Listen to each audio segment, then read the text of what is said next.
상을 뛰어넘는 하나님의 은혜라는 제목으로 말씀을 나누도록 할게요. 자, 살다 보면 전혀 예상하지 못한 사람에게 도움을 받는 경우가 있어요. 가령 지갑을 버스에 두고 내려서 차비가 없는데 지나가던 사람이 그 모습을 보고 차비를 준다거나, 또는 걸어가다 갑자기 쓰러졌는데 지나가던 사람이 심폐소생술을 해줘서 목숨을 건지는 일이 바로 그런 경우들이죠. 재미있게도 오늘 말씀에도 이와 비슷한 사건이 등장하는데요. 어떤 일인지, 어떤 사건인지 우리 말씀 속으로 한번 들어가 볼게요. 자, 3차 전도 여행 중에 바울은요, 에베소, 동그라미 쳐져 있죠? 에베소에서 열심히 사역을 하고 있었어요. 그 결과 에베소의 수많은 사람들이 예수님을 믿고 따르게 되었죠. 이처럼 에베소에서의 선교 사역이 성공적으로 정착되자 바울은 에베소 교회를 제자들에게 맡겨두고 자기는 마게도냐와 아가야 지역을 들렀다가 예루살렘으로 돌아갈 계획을 짜고 있었는데요. 왜냐? 예루살렘에 구제 헌금을 전달하기 위해서였어요. 자, 당시에 예루살렘은 극심한 기근을 겪고 있었는데요. 굶어 죽을 위기에 처한 예루살렘 교회를 위해 바울은요, 마케도냐와 아가야 지역의 교회들에게 구제 헌금을 요청해야겠다고 생각했어요. 그래서 모아진 구제 헌금을 가지고 예루살렘으로 가서 그 지역의 성도들에게 나눠주려고 했던 거죠. 그런데 바울의 발목을 잡는 소동이 에베소에서 일어나게 되었어요. 그 소동은 데메트리오라고 하는 자가 사람들을 선동해서 일으킨 소동이었는데요. 데메트리오는 은으로 아데미 여신상을 만들던 은세공업자였어요. 전에도 목사님이 이야기했었죠. 에베소에는 세계 7대 불가사의 중에 하나인 어마무시하게 큰 아데미 여신전과, 이게 아데미 여신전이고 이게 여신상이야. 아데미 여신상이 있어요. 바로 이 여신상의 미니어처를 만들어서 팔던 사람이 데메트리오였는데요.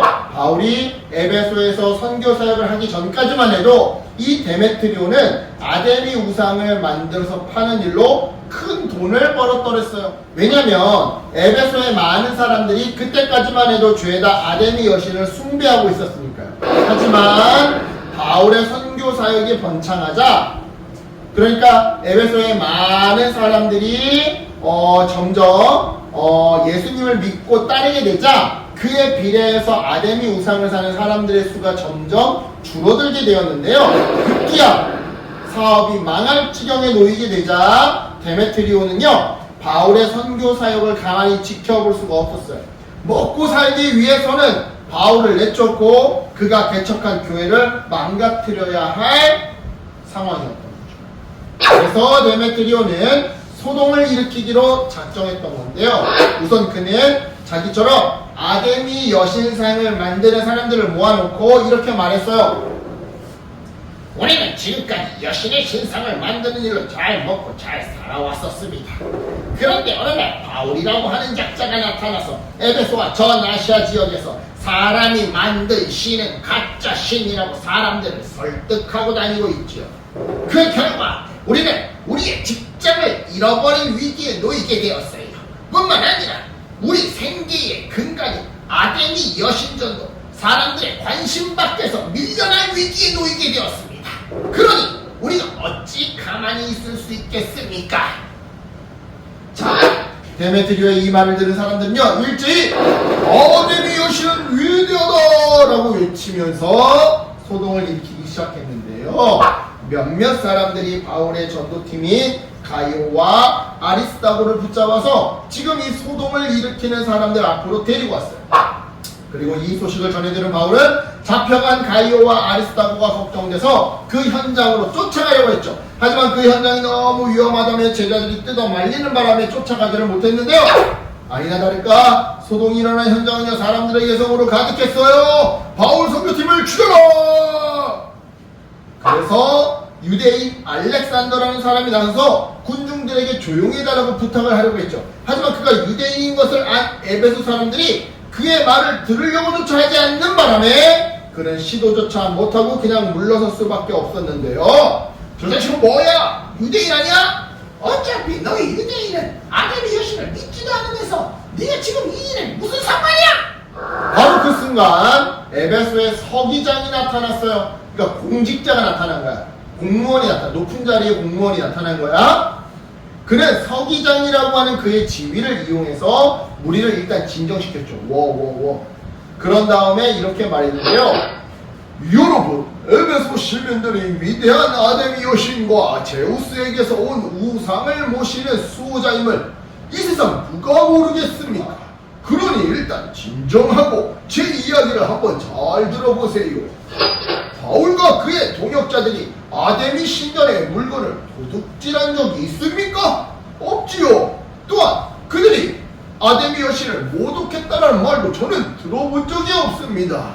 이런 사람들을 두고 이러면 안 됩니다. 설령 그들이 잘못을 했다고 해도 정식적인 법적인 절차를 통해 해결해야지 이런 식으로 폭동을 일으키고 소동을 일으키면 안 됩니다. 생각해보세요. 만약 이렇게 계속 소란이 이어지면 군인들이 몰려올 것이고 로마 군인들이 그 과정에서 잘못도 없는 바울 일당 때문에 이 소동을 여러분들이 벌인 게 탄로나기라도 한다면 오히려 우리가 여러분들이 벌을 받게 될 겁니다. 그러니 이만하고 흩어지세요 제발. 자, 서기장이 이 말을 들은 사람들은요 그것이 자기 집으로 돌아갔어요. 즉 서기장은 비록 예수님을 믿는 사람은 아니었지만 의도치 않게 바울을 보호해 주었던 거죠.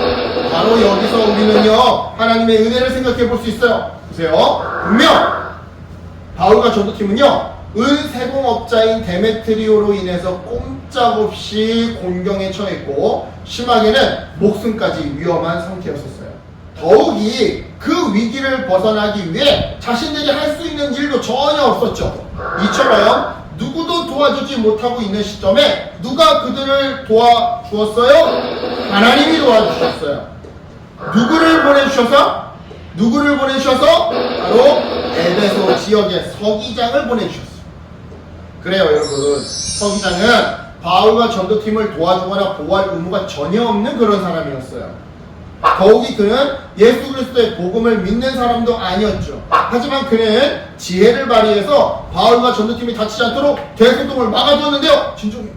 이처럼 전혀 이유를 알 수 없고 설명할 수 없는 이 일은요 따라서 뭐라고밖에 설명할 길이 없는 거예요? 하나님의 은혜라고밖에 설명할 길이 없는 거예요.